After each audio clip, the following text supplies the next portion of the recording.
കാലടി സംസ്കൃത സർവകലാശാലയിലെ പ്രതിഷേധത്തിൽ 4 SFI പ്രവർത്തകർ കസ്റ്റഡിയിൽ.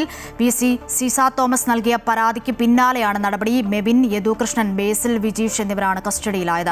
കയ്യേറ്റം ചെയ്തുവെന്ന് സീസ തോമസിന്റെ പരാതിയിലും പോലീസിന്റെ കൃത്യനിർവഹണം തടസ്സപ്പെടുത്തിയെന്ന കേസിലുമാണ് നടപടി. എന്നാൽ വിദ്യാർത്ഥി സമരത്തെ കള്ളക്കേസുകൊണ്ടും അറസ്റ്റുകൊണ്ടും അടിച്ചമർത്താമെന്ന് സീസ തോമസ് പോലീസും കരുതേണ്ട എന്ന് SFI പ്രതികരിച്ചു. വിവരങ്ങൾ നൽകാൻ KK പ്രശാന്ത് ഉണ്ട്. പ്രശാന്ത്, സീസ തോമസിന്റെ പരാതിയിലാണല്ലോ ഇത്തരത്തിലൊരു പോലീസ് നടപടി. SFI എങ്ങനെയാണ് ഇതിനെ കാണുന്നത്? എന്താണ് പ്രതികരിച്ചത്? ഒപ്പം ഈ പരാതിയിൽ എന്തൊക്കെ കാര്യങ്ങളാണ് ആരോപിക്കുന്നത്? വിവരങ്ങൾ എങ്ങനെ?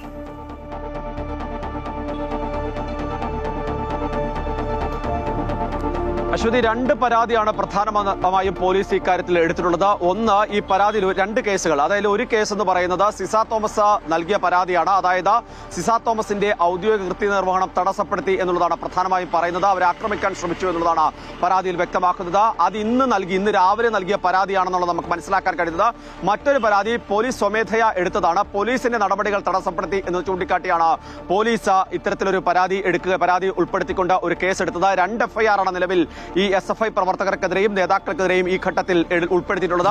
അതിൽ ഏറ്റവും പ്രധാനപ്പെട്ട കാര്യമെന്ന് പറയുന്നത് ഈ 4 പേരെയാണ് നിലവിൽ SFI നേതാക്കൾ അടങ്ങുന്ന 4 പേരെയാണ് ഇപ്പോൾ പോലീസ് കസ്റ്റഡിയിൽ എടുത്തിട്ടുള്ളത്. ഈ കസ്റ്റഡിയിലെടുത്ത 4 പേരിൽ 2 പേരെ വീട്ടിൽ നിന്നാണ് കസ്റ്റഡിയിലെടുത്തത് എന്നുള്ളതാണ് പ്രധാനപ്പെട്ട കാര്യം. അതായത് വീട്ടിലെത്തി ഇവരെ അറസ്റ്റ് ചെയ്യുന്നതാണ്. മുൻകൂട്ടി നേരത്തെ അറിയിപ്പൊന്നും നൽകാതെയുള്ള നടപടി എന്നുള്ളതാണ് SFI ആരോപിക്കുന്നത്. സംസ്ഥാന കമ്മിറ്റി അംഗം മെബിൻ ജോസ് ഉൾപ്പെടെയുള്ള 4 പേരാണ്.